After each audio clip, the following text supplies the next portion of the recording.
I'll call the Pawtucket School Committee public hearing to order at 6:35. Ms.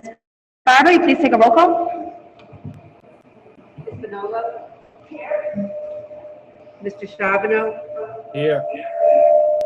Ms. Grant? Here. Mr. Knight? Mr. Larrabee? Here. Mr. Marino? Here. Ms. Juby? Here, will you please rise for the Pledge of Allegiance?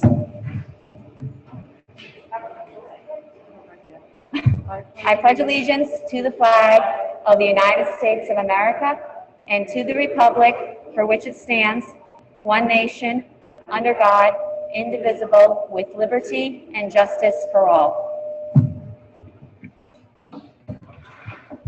So welcome, everybody. Our first order of business is public participation. This is a general public participation, so if there's anyone here to speak about an item other than the Baldwin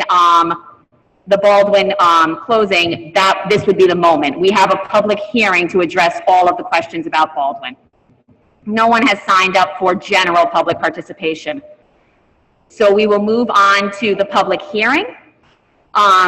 So the public hearing required pursuant to Rhode Island General Laws 16-2-15.1 regarding the closing of the Elizabeth Baldwin Elementary School for 2 years, 2022 to 2023, and 2023 to 2024 for renovations, the reassignment of displaced students to other public education facilities, and the transportation of the displaced students. So essentially how this is going to work tonight, and thank you for everyone who's attending both in person and online, and a special thank you to District 5 City Councilor Clovis Gregor. If you can wave your hand, for the members of the audience, this is your city councilor here.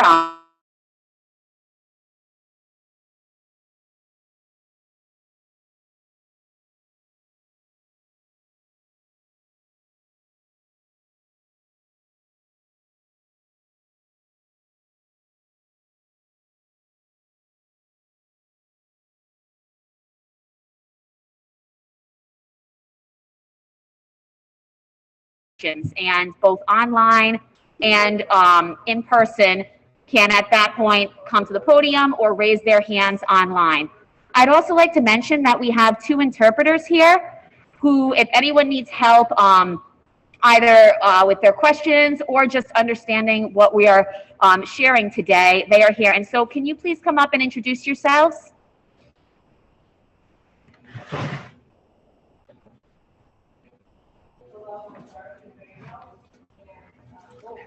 If you could just speak right into the mic, sorry. Okay. Meu nome é Dorothy Ramos. Esteli se nós mestre se nós temos pergunta na crioulo, não pode ajudar nós. Obrigado que nós bem está aqui conosco. Buenas tardes y muchas gracias por asistir hoy en la reunión. Yo me llamo Melissa Orozco, yo soy una de las intérpretes de español aquí en el Distrito Escolar de Pawtucket. Si ustedes necesitan, tienen preguntas o necesitan mi ayuda, yo voy a estar aquí, por favor déjenme saber, ¿ok? Muchas gracias.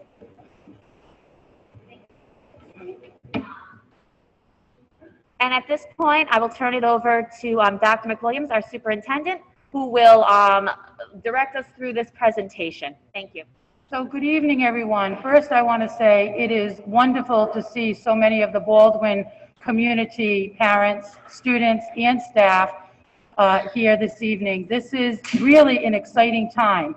I know there's going to be, questions that you will have, and we will be answering those questions. But this is an exciting time because Baldwin is going to have a brand new school in 2 years.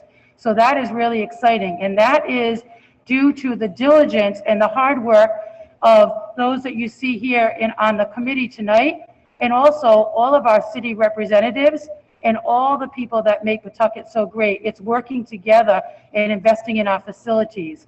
So at this time, I'm going to ask our OPM colleagues to come up, and they're going to lead us through a presentation of why we need to renovate Baldwin and an overview of what a new Baldwin would look like. And then we'll move on to the more details of transferring the students to other locations. And this is Mr. Spiegel. I'll turn it over to you. Thank you. Thank you, everyone. Can everyone hear me okay? Great. Madam Chair, Deputy Chair, members of the community, thank you so much for coming out tonight. As Dr. McWilliams said, building a new school is absolutely a community process. So this engagement, a lot of people coming out tonight, just makes this process so much more fulfilling and so much better for the end result for our students. So thank you, everyone, for coming out tonight. My name is Chris Spiegel. I'm a project manager with Collier's Project Leaders. I'm also a parent, and I'm also a member of the Special Education School Committee, subcommittee for my town.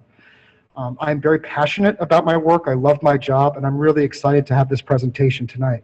What we're going to be going through very briefly are the existing conditions of the school buildings, some 21st century design concepts, a timeline of what design, construction, and moving out the kids would look like to make way for the new school, and then the school department will discuss on student transfer and transportation. So with that, I'd like to introduce the design team. Leading our effort is Mr. Louis Tirado of Tirado Architects. Louis?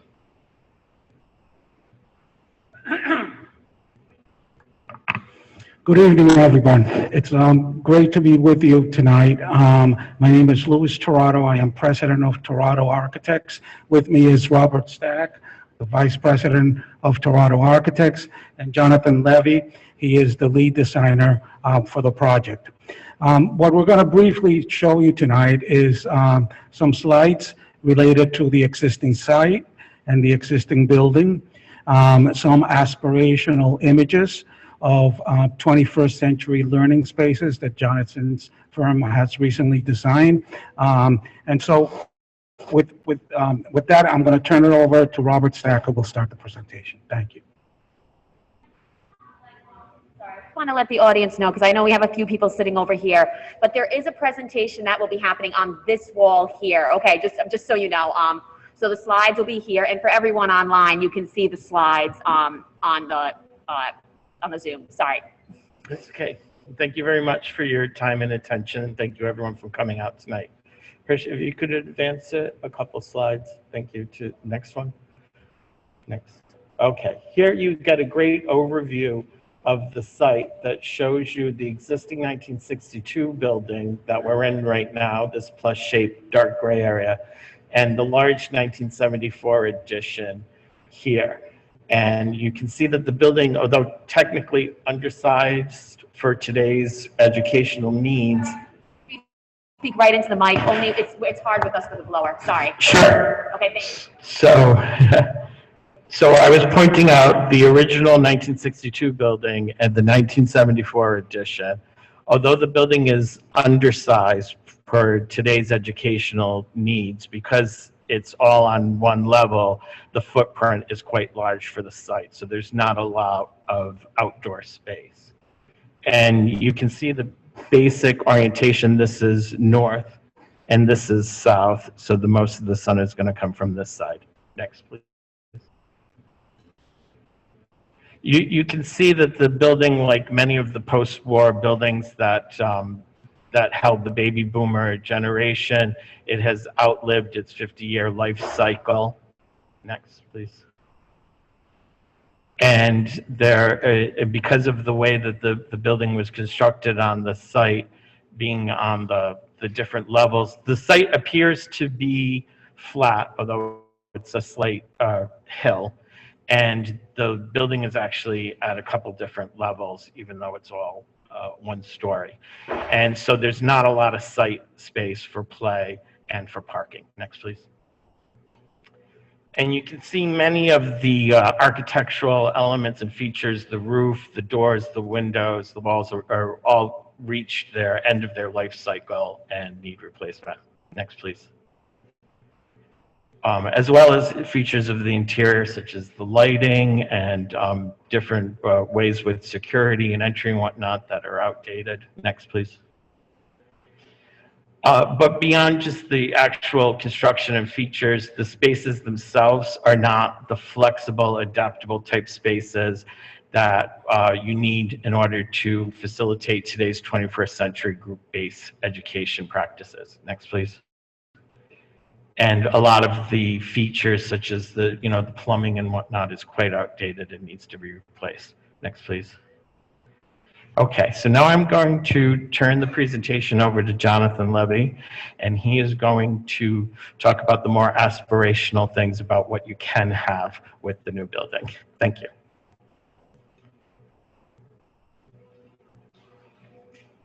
Thank you, Robert and Louis. I just wanted to make a quick note of how wonderful it is to be here with you tonight. As many of you have already gleaned from previous presentations, it's an honor to be in this community where my family originally comes from, just 2 blocks away on West Avenue. So it's a terrific sense of coming back to my roots and being with you and doing something for your wonderful community. So I look forward to this with immense pride. We're here to talk about the future. That is our great challenge. If we wanted to build a building that was for 20th century learning, we would all know how to do that. But we don't. We don't want to do a building for 20th century learning. We want to do one for the future. So that means we have to dive into the current practices that teachers are involved with today. And you have gone a long way in that direction already with your educational visioning, as it's called, process. And many of the images that I'm about to show you correspond very well with the kinds of aspirations that have already been identified through the hard work that has already been done in Pawtucket, particularly around STEAM, or STEM education, science, technology, engineering, and math education. As Robert alluded to next, much of 21st century education, as we call it, although we're well into the 21st century already, we need a new word for that, has to do with collaboration, has to do with the way students come together. So collaborative work is something that is facilitated by the shapes and sizes of rooms. We know we want to plan for flexibility, so we want to have rooms that can accommodate traditional classroom education, but we also want to have the flexibility to bring students together in new ways. And this is what teachers are calling for. This is what they want. They want all different kinds of spaces for students to come together in collaboration, small, medium, and large. That's also called project-based learning, is another word for the kinds of activities that we're trying to plan for. These are some of the buildings that we've already done. As Louis mentioned to you, this is one in Boston that has collaborative balconies. Not that that's what the new Baldwin is going to look like. And it also features science classrooms and science classrooms that are open and allow the student work that's occurring within them to be visible to one another. And that's the real key to student-driven learning for the 21st century. It's letting the students inspire one another, not having them closeted away in closed-door classrooms, but having their work, their progressive work, not just their final work, but their work in progress visible to one another. Next. Another aspect which is particularly relevant to the place that we're in right at this moment is the infusion of light into classroom spaces. We know that students test better in natural light. Today we're in a room that's landlocked. It doesn't have windows. You can't see out. So that's one of the great, I'm sorry, is there a question? Trouble hearing. Are you both having trouble hearing?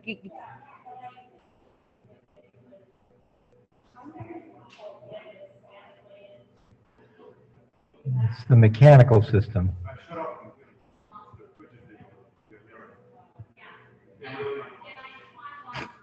And if anybody needs help with translating, we do have 2 people here. So if you just want to raise your hand, if anyone does need any translation services, we have the translators here.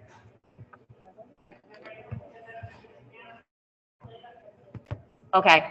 They're just saying it's muffled. So perhaps if you just speak right into, I know with the masks it's hard. It's really hard with a mask. Yeah. I don't suppose I can take it off.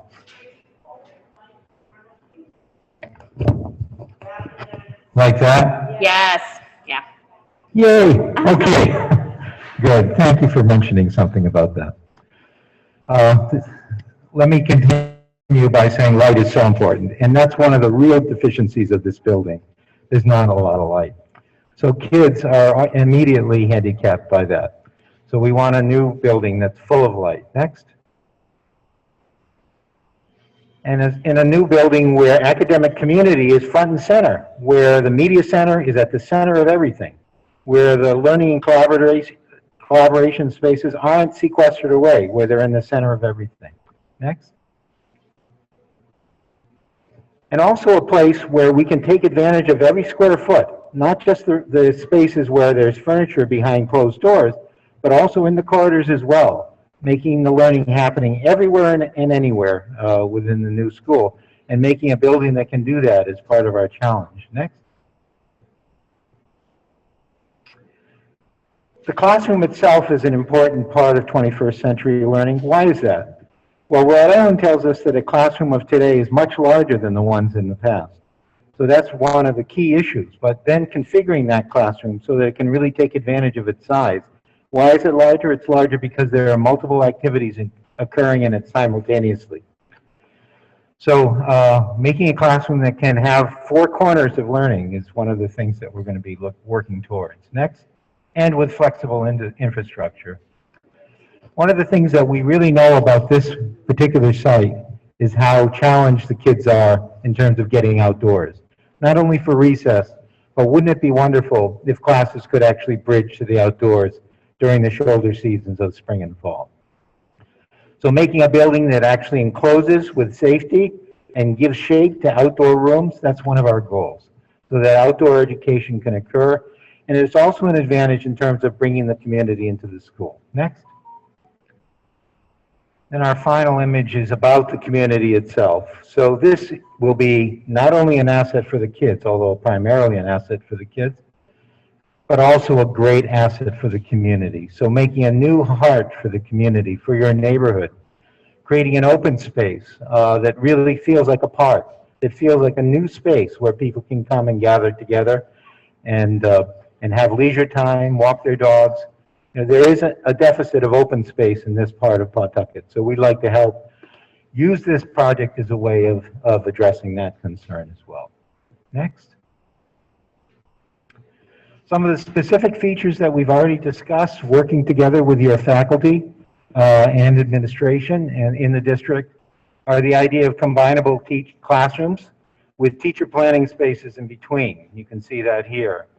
So this is a new idea that's we're starting to see popping up in schools all around our region, where classes can be combined with a operable wall in between them, and where there's a special place just for the teachers to have their materials, where they can also mentor 1 or 2 children at a time as a pull-out space from the classrooms. But what this does is it frees up the classroom, so they're not necessarily assigned every hour of every day to one teacher, so that if you need flexibility in programming, you can move other uses into those spaces than the ones that are prescribed by the teachers themselves. Next. Special education is a huge challenge of 21st century schools. It's because there's a whole list of very heterogeneous and diverse types of spaces within the school that have to be planned for that are different than just the regular classrooms. So addressing that and getting into the detail of all the many activities that occur here to help uplift every single child in this school community is one of the challenges ahead of us. One of the ways of doing that is by making suites of rooms that are different sizes that can be then combined according to the needs which change day to day, month to month, and year to year. So making special education classrooms is one of the real distinguishing features that will make our new school so different from the one we're in today. So that's all I really had to say today. I just wanted to introduce you to some of the exciting concepts that we're going to be incorporating, and also concepts that are totally in step with what you've already articulated about what you want to achieve for your new school through your visioning process, and one that we're really excited about helping you execute. So thank you for your time tonight. If you have any questions, I look forward to answering them later on.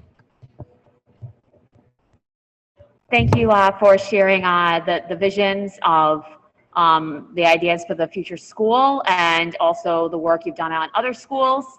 And I I think the next up is the timeline, yes? And so the people who are here today have copies of this presentation, but for anyone who is attending virtually, this will be made available on our website at psdri.net, this entire slide deck and presentation for future viewing as well. Thank you. Thank you. Hirsch, next slide, please. So again, my name is Chris, and I'd like to go over the timeline briefly with the group. We are currently right here in January of 2022, and this is the design process is expected to last all the way another 10 months into December of 2022. What I'd like to point out is that we are currently in the middle of visioning with the community, with the educational community here. Visioning consists of not just the work that was done in the stage 2 in 2019 and 2020, but visioning means that we are actually meeting with all stakeholders across the district at all levels to ensure that their needs are incorporated into the design. We recently had some great meetings with special education, with early learning, with multi-language learners, and we will be here all day on Thursday of this week to meet with each teacher individually as they wish to come in on their breaks. We're also scheduling an additional visioning session where we're here in person for the following week or the following week after that, depending on school availability. So this is currently where we are in the process, is really listening to what the needs are, making sure that we incorporate those needs into the design, and making sure that every voice is heard. So again, we are here in design right now. We expect design to continue for some time, and we expect construction to start in earnest in October or late September of 2022 with building demolition. You will notice on the schedule that I did build out into July and August. This is a very aggressive schedule that we're presenting tonight. It most likely will not be the schedule that we move forward, but we did just want to highlight the fact that if all things go to plan, including design, RIDE approvals, funding, all those necessary elements, we are prepared to go after an aggressive schedule that would start earlier in the summer. That being said, absolutely, there will be no construction, no work in the building until we make sure that all of the teachers and students have their next location to go to. So that, of course, is paramount in giving teachers time to move into that space. Construction will continue all the way into June of 2024 with substantial completion in June and final completion of July in 2024, giving the teachers and all the staff, hopefully the entire month of August, to move in, become acclimated with their new space, and move all their stuff in. Are there any questions on the timeline, or should I wait to the end, Chair? I think we're going to continue the presentation, then we can have all questions asked at the end. Okay, great. That's it for the quick presentation on the timeline. I'd like to turn it over to the school department now, who will talk about student transfer and transportation.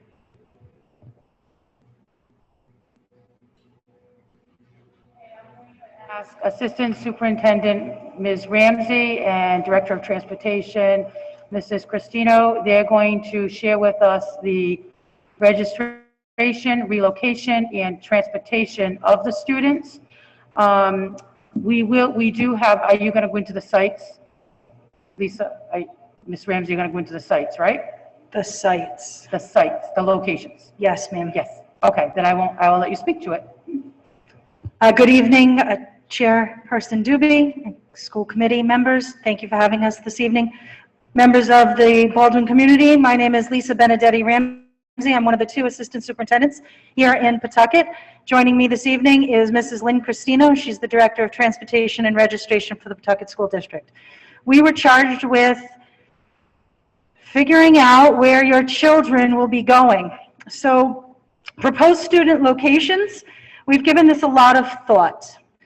This is not the Pawtucket School Department's first time in thinking about swing space. That's what we call temporary housing or temporary school space for students when we have a construction project. We've done this now 4 times. We've done it for the Potter Burns Elementary School. We've done it for the Nathaniel Green Elementary School. And currently in our swing space is the Henry J. Winters Elementary School. So we will be using the same swing space, which is the annex, a location located on Central Avenue in Pawtucket for the majority of students. The one difference in the proposed location of all of the Baldwin students going over to the annex is space. The annex is just not big enough. Baldwin is the first, well, the largest school that we've had to utilize and move over to a swing space. So that means we had to find an alternative location for a portion of the student body. The way the Henry J. Winters School, which is new construction, scheduled to open in September of this upcoming year, the way they can accommodate students is by one grade level, one each of each grade level, K through 5. So that means that we'll be moving over one grade level in each of the grades 1 through 5. That's because of the layout of the new Winters. So what do you do, right? So how do you take a very large population and move them into 2 different locations? So it was a priority for us. Lynn and I put our heads together along with the central office staff. We put our heads together. It was very important that we kept families together. So families being together is very important. We also didn't want to separate your best friend from right next door. So we wanted to keep neighborhoods together. So that was very important. You didn't want your family to be best friends with the family across the street and going to 2 different schools. So that was exceptionally important.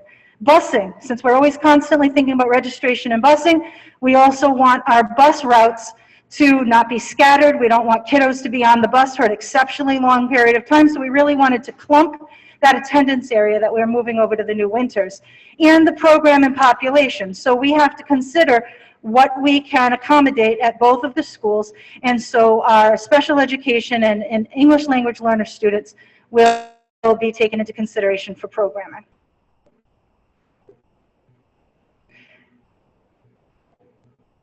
So this is the map of Pawtucket. It's all color-coded. And those, is this your slide? I think it might be your slide. So the current Baldwin is in the dark blue section of the map. So that's where we stand. So the new Winters is right up above it, and the annex is over off Central Avenue, as I indicated. So Lynn and I took it a step further, and I'm going to turn it over to Lynn to tell you how we came to a proposed location for the students to be moved. Since all of the students will be bused to wherever they're going to go, all students will get a bus, we reached out to our bus company and asked them to give us a scatter plot showing us where our Baldwin students live. So this is a map of all of our students' homes at this point in time. And so when we looked at this, it looked like it kind of made sense. Let's see if we can choose a whole area together and keep them together going to one place or the other. Before we did that, we had to get out and drive. So Ms. Ramsey and I drove around Pawtucket, and we looked at places and we said, what goes together? Where's a natural break that it would make sense for us to say this section could go here and this section could go there? It's very different looking on a map than it is when you're actually there. So we drove around several times, and we realized that it really did make sense. We had to extend our lines a little bit, but that if we looked at students in this specific area, that we wanted to see if we sent them to one location, as Ms. Ramsey said, there would be one class of each grade, and the other students were kept together, what would our numbers look like? So what we were able to do there is take all of those dots and look at the children and say, what grade is the child in? Thinking, what grade will they be in next year? What are their needs as far as programming? Do we have students or English language learners? Do we have special education programming needs? And we looked at those individual students in those groups. And boy, did we pick the right area, because this is not a made-up slide. These children that we want to house in the new annex location were so evenly distributed by number that we got this down to about 320 students going over to the new annex. Next slide. The new Winters We have this to about 104, 105 students going over to the new Winters location. And the distribution by grade level, now obviously we don't know our Ks, but we can project our Ks based on pre-K, and we can project our Ks, that class size is 23. So our numbers are so evenly distributed in the section of Pawtucket, in the section of the Baldwin attendance area, that it makes sense. It makes sense for the things that we talked about earlier. That length of time on the bus, the siblings can go, as well as neighborhoods sticking together. And this is projected, right? So this is projected numbers. This is based on this year's numbers going into next year. So the numbers you see there are reflective of next year's grade levels. So there could be variations, there could be changes. However, we also still need to fine-tune program about special education and L population that will be moving over. So at this time, this is the distribution based on that attendance area. Again, exceptionally evenly distributed for the percentage of the kiddos that will be going over to the two locations.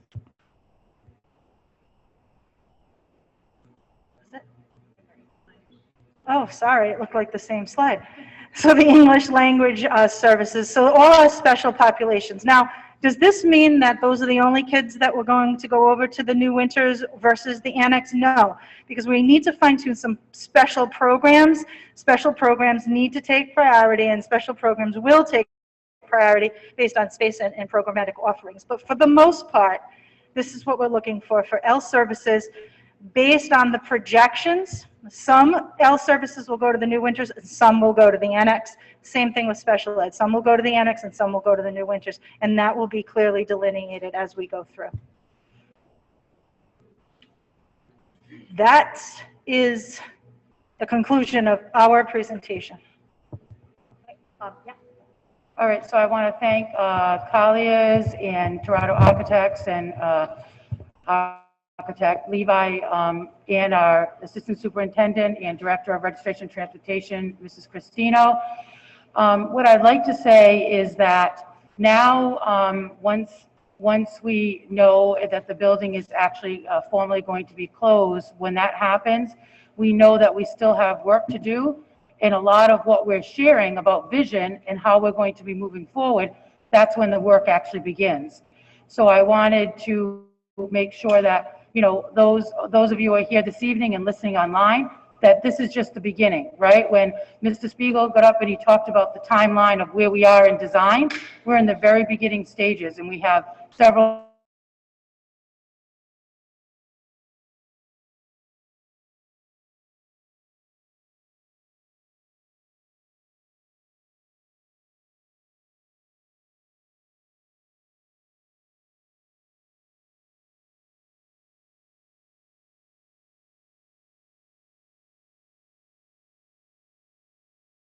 and Director of Registration and Transportation, Ms. Cristino, stated, they were very excited when they said, what is the number that you're looking for to split, to go to two different buildings? And I said, well, it would be great if it's no more than 120 to go to the new Winters, because we knew that 120 would be one classroom per grade level. And when they went out and did this drive and they plotted it out on a map, they were shocked because it's exactly, you know, the way we thought that it could be. And so with that being said, that's going to take some time. We're going to be communicating to those families through your school, getting right down to the actual work now that needs to take place in order for us to do that. But prior to that, we actually have to officially close the building. Okay. And so at this point, we are going to open up the public hearing. So essentially what this time is time for you to ask questions, raise concerns, get clarification, and everyone here can assist you. But I do want to, we already have one hand raised for, I believe one of the attendees had their hand raised earlier.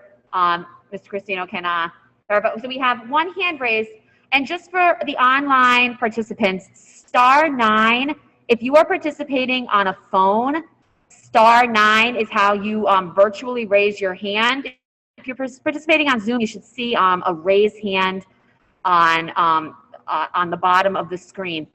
And just to clarify, because that was a lot of information, some of the details that were shared. First of all, the school committee will be taking that vote tonight. That is an item on our agenda. That vote is to move to close the Baldwin School and begin this process. That happens after the participation, and that's when the committee will discuss this. And, but I do want to clarify that that timetable was 2022, so the beginning of the next school year, to 2024. So 2 full school years, and anyone can clarify if I'm mistaken, 2 full school years that your child or children and that the teachers would be in a hold space. So that's the swing space. And so 2 swing spaces were identified. They would be in the same swing space for both of those years. And that decision of which swing space they would go to, as you saw, would be identified by geography and also special programming needs, and that would be communicated to families. So at this point, Mr. Charbonneau, did you have something you wanted to start with? Thank you, Madam Chair, members of the committee. I first want to just acknowledge the work that Assistant Superintendent Ramsey and Ms. Christino did on this busing transportation. That's a heavy lift, and they did a great job with it, ensuring that our families are first and foremost on our mind. So I thank them for that. And I also just wanted to speak to the Baldwin community for a minute and just reiterate that as a school committee, we will be, this won't be the first and last time they see us during this process. We will actively engage the faculty and the families of Baldwin as we go through this process. And I think it's important. We have a track record of being successful with school construction, and that's formed really in the relationships we build within the school communities that we're working on. So I just wanted to pass that along. Thank you.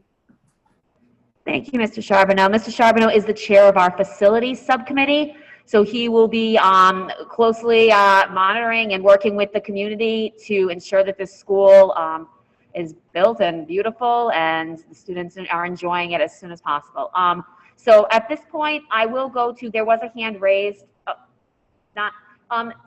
Stacy did have a hand up earlier, someone virtually. I'm not sure if, Stacy, you still have a question. If you do, could you just indicate with your hand up again? I saw that hand up earlier.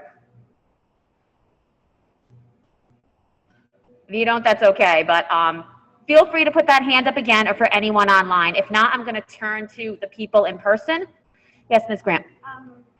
Madam Chair, just, this is a lot of information, I think, for the parents to kind of take in.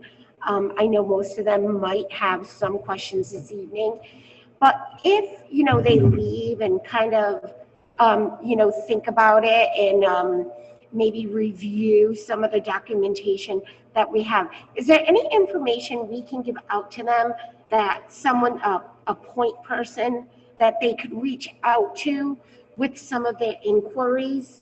I think that's a great idea, Ms. Grant. Dr. McWilliams, can you let us know if you don't have someone right now, within the next few minutes, decide on someone, and give us a point person that they could contact. We could give that contact information to the people here and also share it along with the slideshow virtually. The people online have it. So what we would do is if you are here and you go home and even if you're at home and you want to reflect on all the information that's been presented, you should reach out to your principal, Dr. Edna Coyer, and we will work with her directly on answering any of those questions. And we also include, in addition to sending it out on the website, we'll make sure that we have it emailed, this PowerPoint emailed to the entire Baldwin community. Okay, so now, Razvia, you just want to give us a second. Our tech person's going to bring you in, and sorry for calling you a tech person, Hirsch.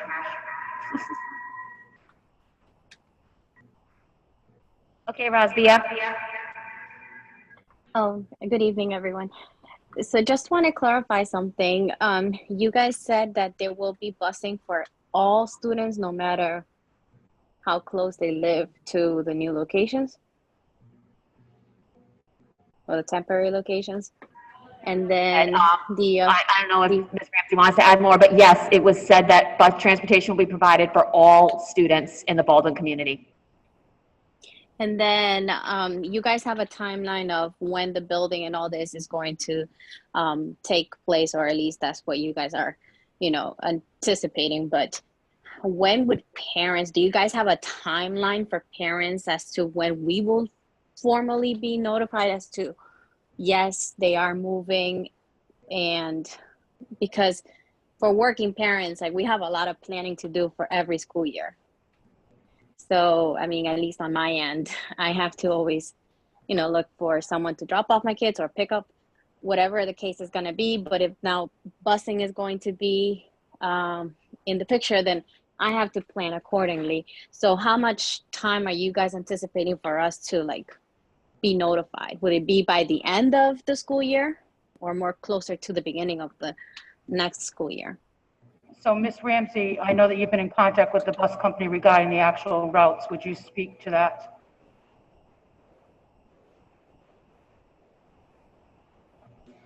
Absolutely, Dr. McWilliams, thank you.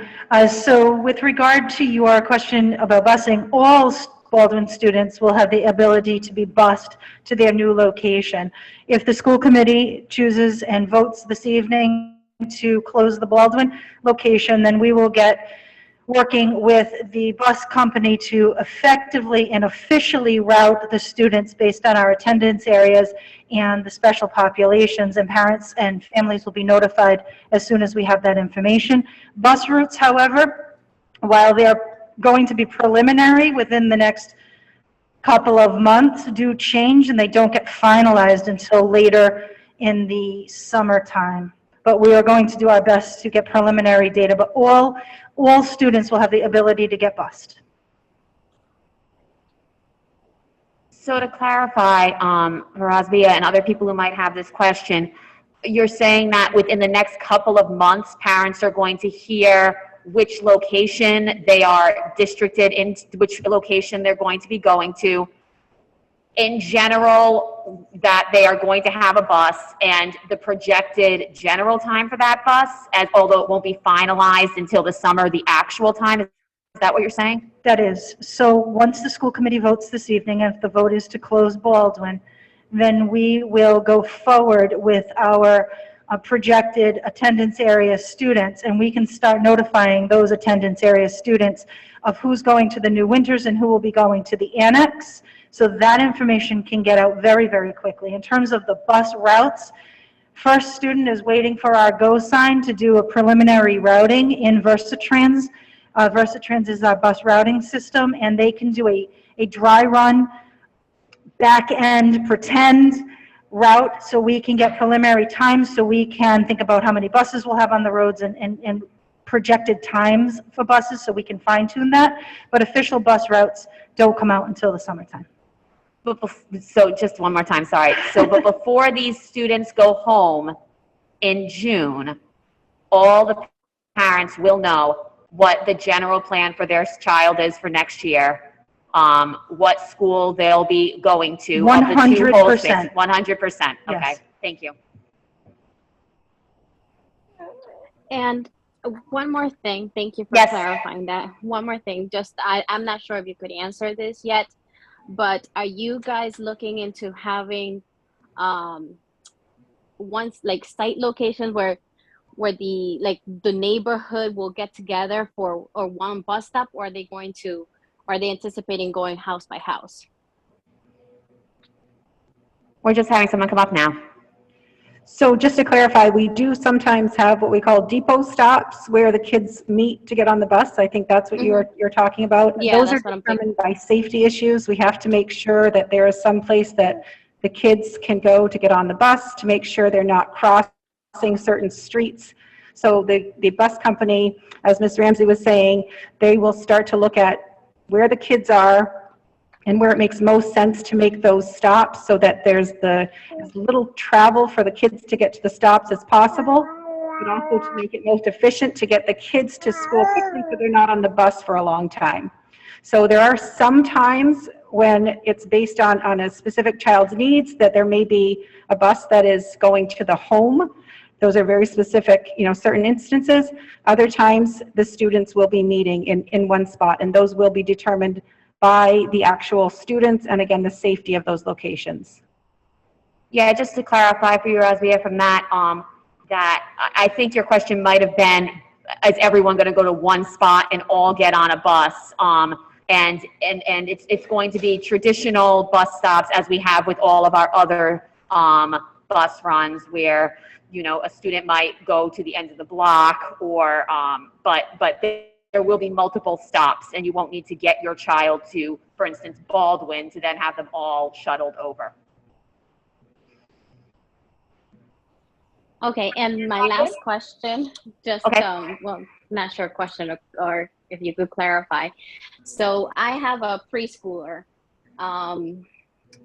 Do I have to do anything on my end to make sure that he is in the same place as my soon-to-be third grader?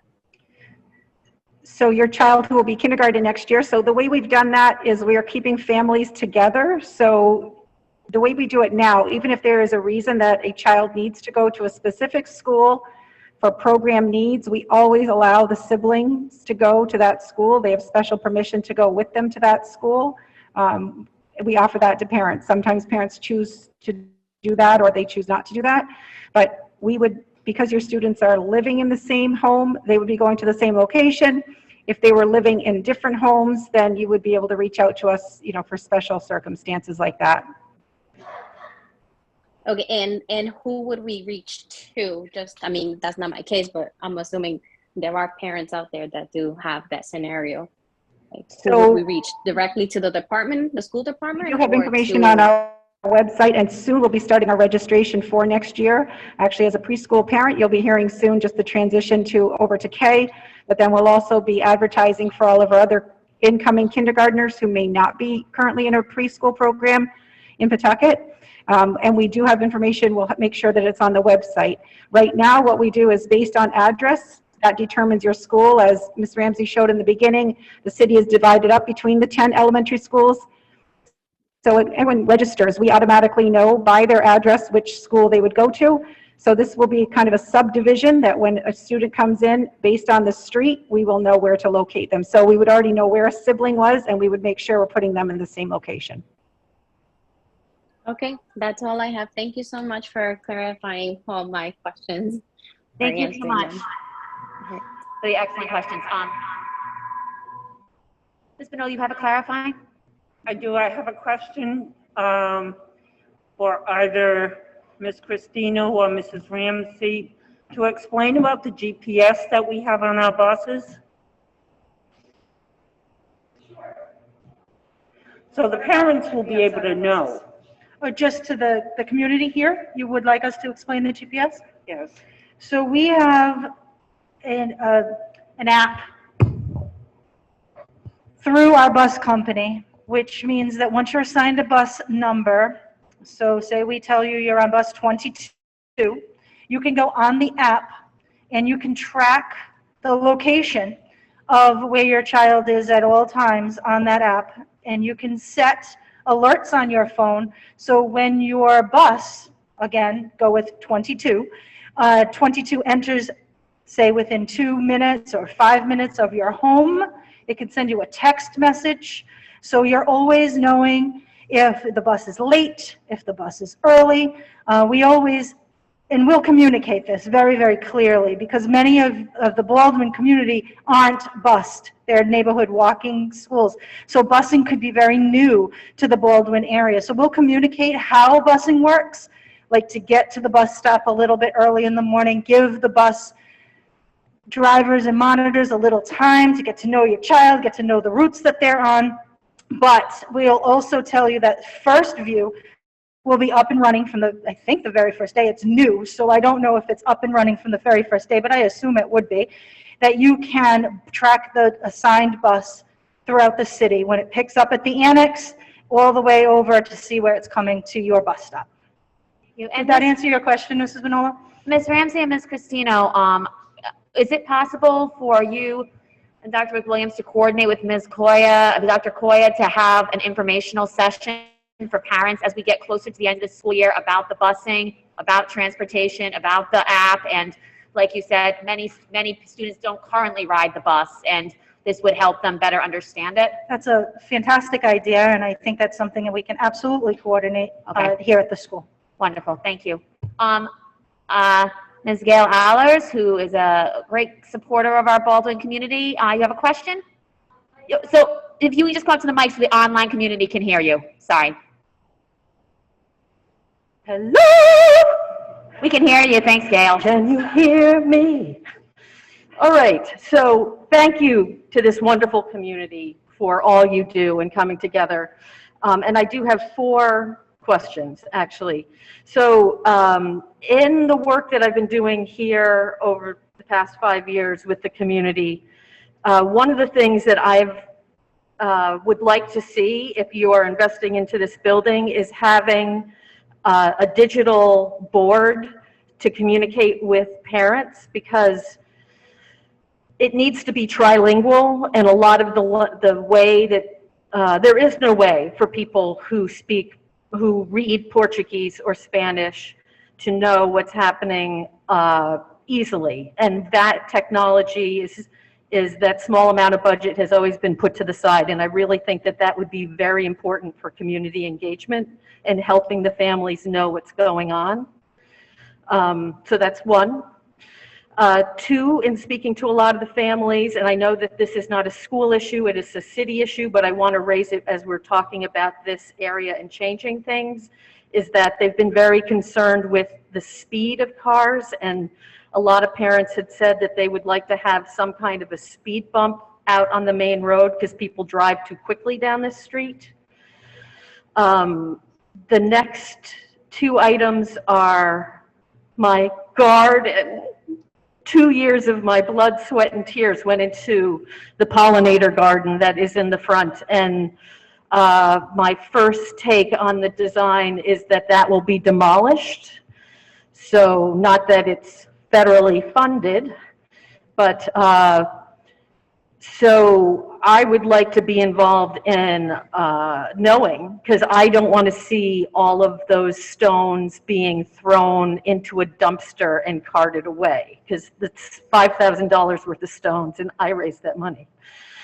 So I'd like some coordination on what is happening, which brings me to one of the things that I think is very important for this community is to have more green space. And I did see some green on there, because the amount of impervious surfaces that are in this area is something that, as a community, we are working on many different initiatives to try to address. But I also don't want to, I would like to know like what kind of gardens and what kind of green space is going to be at the school, because look at Potter Burns. Potter Burns is a beautiful school, and when you first walked up and you looked at the gardens and everything, they were great. There was no soaker hoses and no watering system, and that's not sustainable planning. So those are my issues. What's happening to my garden, and how can we better communicate with the citizens who are here? And Thank you so much, Gail. And I would like to speak just for a second about the Potter Burns, because that's where my daughter goes. And I will say that all of the plants planted at the Potter Burns location are plants that are made for this climate. So actually, all of the flowers seem to be blooming beautifully and coming in, and the trees are quite nice there. I don't know if we've lost any of those plants so far, but I do think that the idea of, sorry. So maybe what I should have cited is, what school was it where they put the soccer field and then they didn't want to pay for the water, so they lost the soccer field? Cunningham. Okay, Cunningham. thank you, sorry. I just wanted to clarify on Potter Burns, but, yeah, but thank you, Ms. Allers, and for being such a supporter, and I think that I was watching the Colliers team nod their heads as you were speaking, and, I think that as they begin to move into the designs, and, as Mr. Charbonneau, as the facilities chair, begins to have these meetings, these will all be public meetings that will be posted and shared with the Baldwin community, that they know they're happening, so that the Baldwin community can be part of the planning process. Ms. Grant. So I just kind of wanted to chime in. I appreciate your comments and your input. Myself, I am also a member of the facilities committee, so everything you have stated has been taken in. Like Chairwoman Dubie had stated, our meetings are going to be open to open participation, and I think I can speak for the committee that we would welcome your participation, you know, at our meetings, and to speak freely and share your thoughts, because this isn't just about us. It's about the community. So we want to build a school that is going to be as much for this neighborhood as it is for the kids who go to school here. So, you know, once we have our first meeting, they'll be posted. You can reach out to Dr. Koya, Mrs. Murray, even ourselves. You know, we'd be more than happy to hear from any of you. I think in regards to the other schools, I can say I'm not aware of any, you know, problems of us, you know, busing students from Winters. I think that was a nice, clean transition. Those students, like the Baldwin students, had never been bused either. So anything we can do to, you know, calm your fears or concerns, definitely reach out. You know, these are your babies, and I think most of us, you know, understand that. And we want to make this an easy process. And we want everyone's input. So, you know, please definitely reach out. And again, Gail, we definitely hear you, and we appreciate you speaking up. So thank you. And I did see Councilor Gregor, how you had your hand up.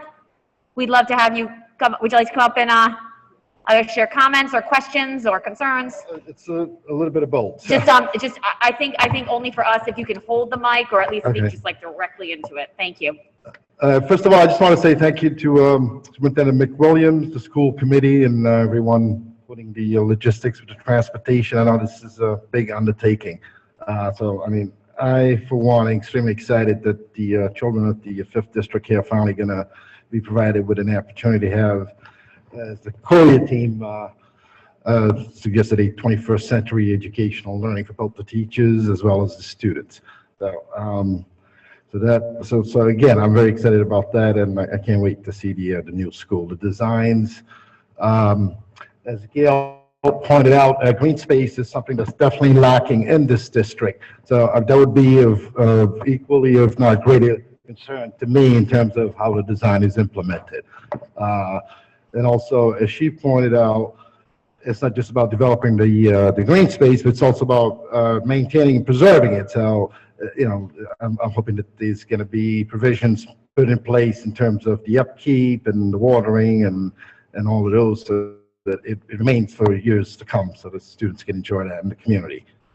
Now, in terms of question, and this would be, I guess, more for, I guess, the design is just, this is a densely populated area with homes right across the street from the school.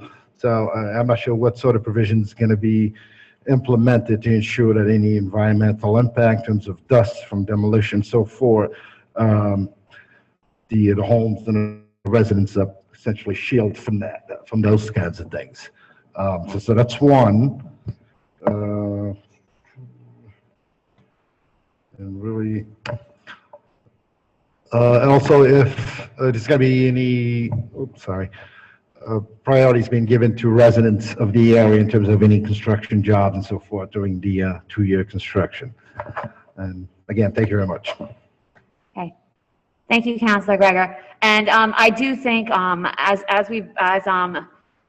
Grant mentioned earlier about the transportation, one of the advantages that the Baldwin community has is this is our 4th school that we're doing, and we are currently working on the Winters School, which is on a very tight lot, also with homes right there. And so our team has, our OPM has become very used to working on that tight spot and making sure to not inconvenience the neighbors and to work alongside the neighbors and communicate closely with them. I believe the Baldwin is not as tight as Winters, as far as being right on top of the neighbors, but we still will take all those same steps. Yep, Mr. Charbonneau? Thank you, Madam Chair. Just to speak to Councilor Gregor's comment about the construction. Councilor, I introduced a couple of meetings back a Pawtucket business preference initiative that Mr. Labby and the policy committee are reviewing currently that would in essence give Pawtucket-based businesses preference points on bids that go out for anything related to school construction. So it's certainly been on our radar. We are going to formalize that initiative, and we look forward to not only providing for the Baldwin community, but also for providing for businesses within Pawtucket to engage in school construction. Okay, I don't see any other hands online. Once again, if you are participating on a phone, I see a few of you on phones. If you do have a question, it's *9 to raise your hand. And in the audience, if you do have a question, you can just physically raise your hand. You don't have to do *9. Yes, Mr. Beaupre.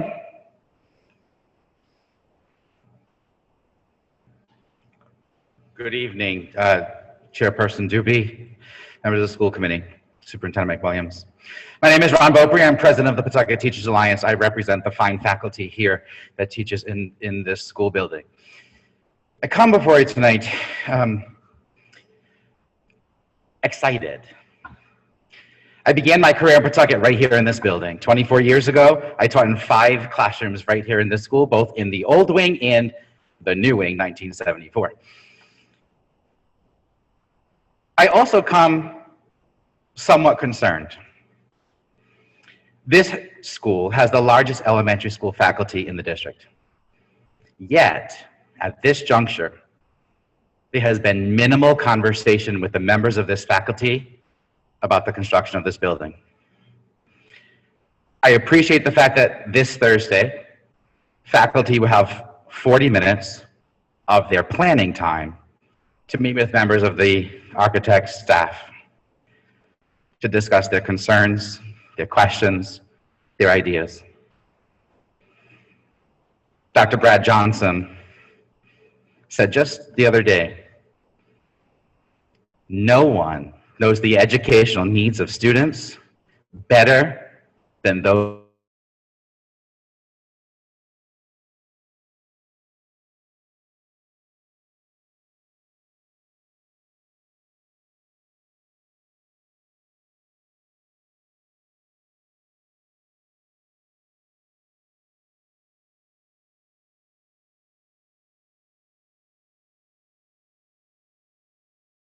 frequently, honestly, and transparently in the needs of the students of this building. Remember, the teachers, their paraprofessionals, their support providers are the ones who know their needs best.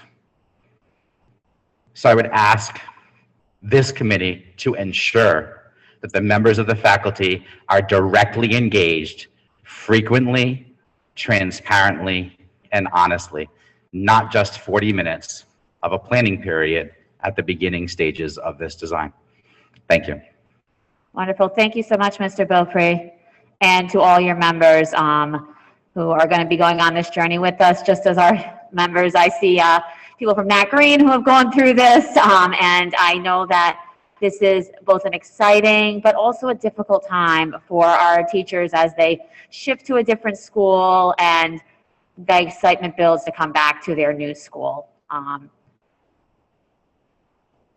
I do not see any other hands.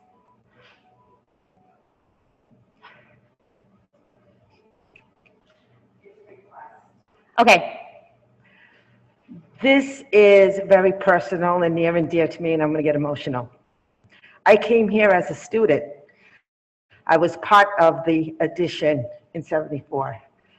And this coming March will be my 31st year working for Pawtucket Schools in this building. I've only worked in this building. So, this is exciting, but it's also sad. So my request is, can I have a brick? I'm telling everyone, so maybe somebody will make it happen. A brick. A brick. A brick. I believe it would go well in a garden, right, Gail? No, I want it either from room 4, which was my kindergarten classroom, or the front of the building. Ah. Thank you. Thank you. This is exciting. Thank you. And we see online, Razbia?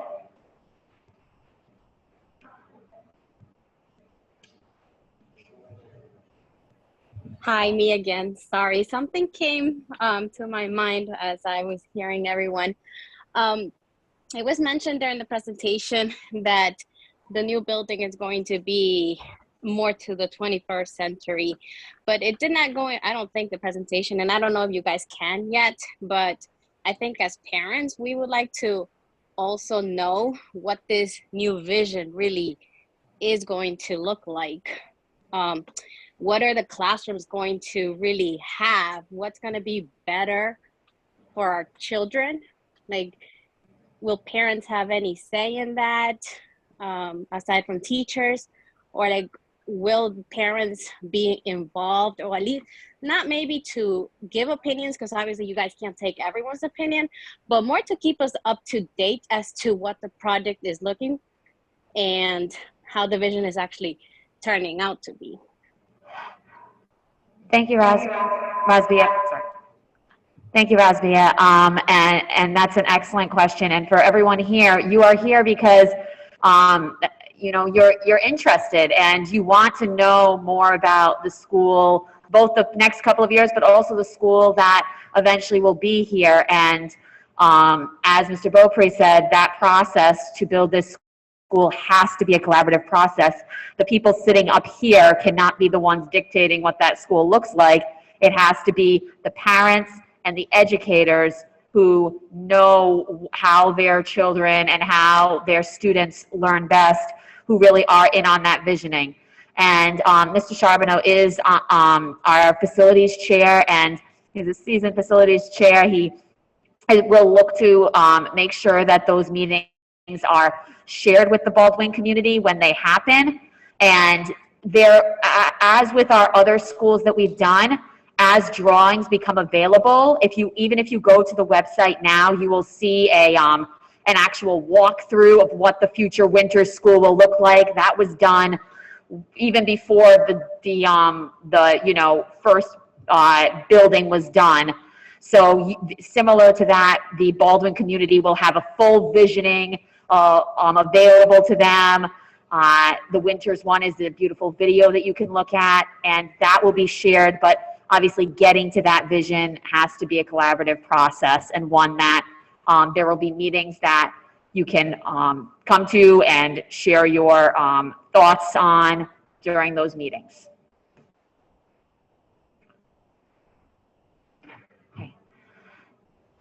So seeing no other hands raised, at this point, the public hearing portion is closed. Do we need to take a vote to close the public hearing? I'm just looking to legal. Yes, okay. Yep.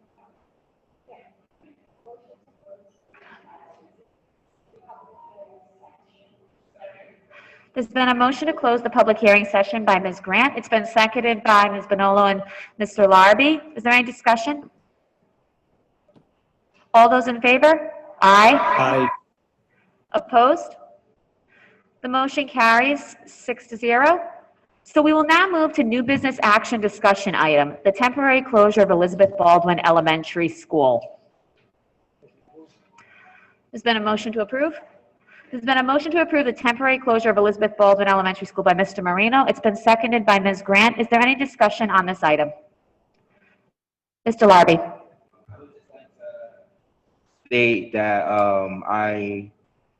I grew up 2 blocks away from this school. My family still lives on Sherman Street, and the school and this community means a lot to me.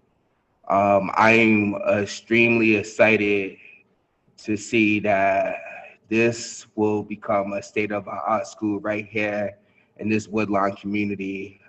I often feel like at times this community is forgotten about, and I'm just extremely excited that in about 2 years, we'll have a building and a space where everybody can feel proud, where we can educate our kids with state-of-the-art technology, with state-of-the-art building. This community really needs it, and I'm just proud of it and happy that we're here. Yeah. So it's gonna be a process. There's gonna be some wrinkles. There's gonna be some adjustments, but I just urge everybody to be patient. Make sure you communicating your concerns, your needs, and we'll try our best to make sure that we respond to everybody and make this a situation that doesn't impact the learning of our students in the next 2 years. And when we do open these doors, I can't wait to see the excitement of our kids and see this neighborhood really come to life. So just once again, I'm just really excited, and thank you all.